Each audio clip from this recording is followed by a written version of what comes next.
Hello, Andie Moore. It's great to have you with us today. Thanks very much for joining us to share some of your knowledge and expertise from the recruitment field, which I know you've been in for a few years, and to try and help people on APMG Midday Mentors spruce up their CVs and perhaps get some of that attention that they've been looking for.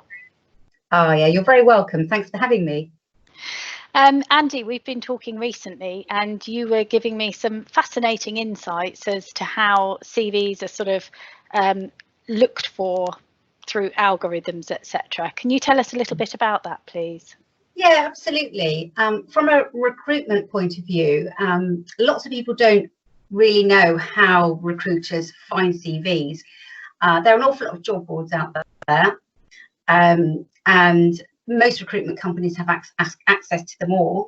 So if I'm looking for a particular candidate, I will use keywords. So I will, a project manager, for example, I would put Agile PM in. I would put the area that I'm searching for and possibly a salary bracket as well. I would then hit go, and the particular job board would bring possibly thousands of CVs up, depending on how many people are out there that have posted their CV. I then have the job of sifting through those CVs to find the right ones to then explore further. Now that, depending on how many there are, I won't be able to spend around more than about 20 seconds on each CV.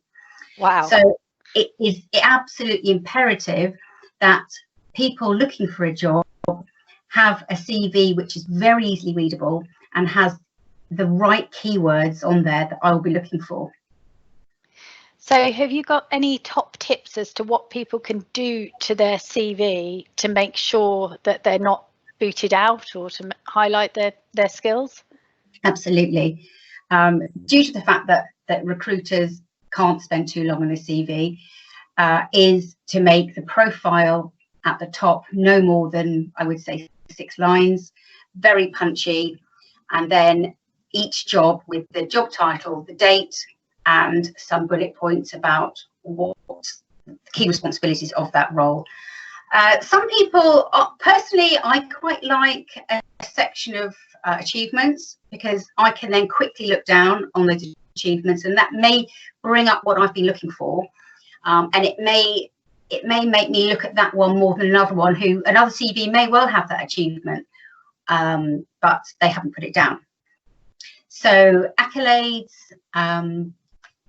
digital certificates, anything that will enhance that job and will put you in front of someone else. But most importantly, it's got to stand out and be punchy.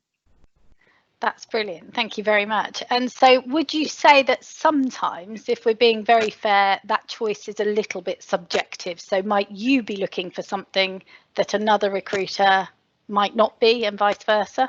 Yes, absolutely. When a client gives a recruitment consultant a job spec, we will aim high to begin with. So we want to delight that client.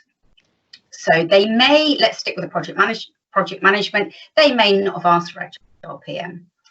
But I know that if I can find somebody that's got it, they will be, they'll think, wow, he's got that as well. So I will search at the very top.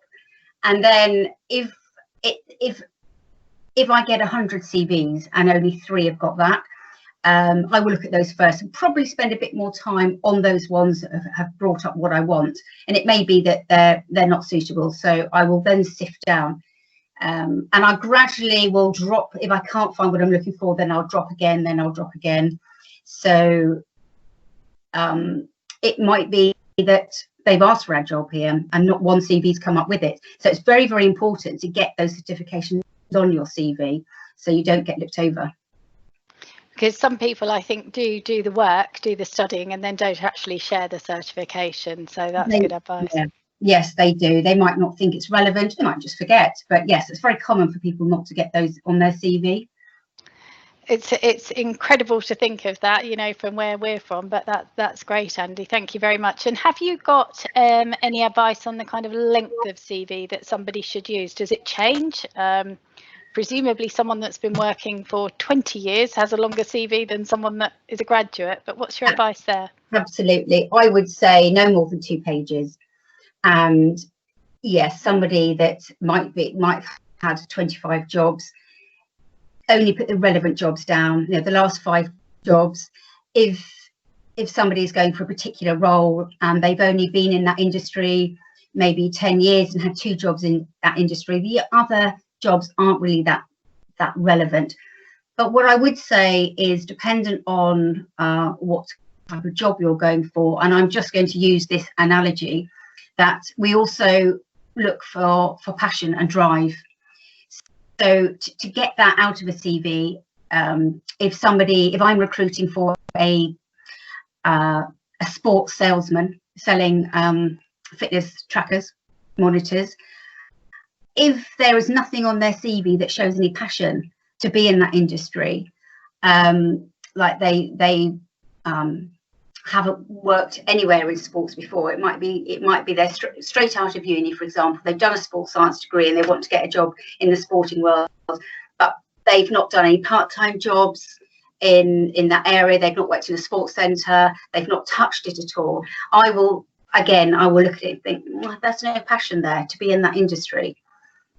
So again, to show your passion, any voluntary work you've done in your industry, anything at all that's relevant that might enhance you is also really important. But yes, no more than 2 pages, the last 5 jobs, and not too much detail on each job, but the main key achievements that you had in each job is important.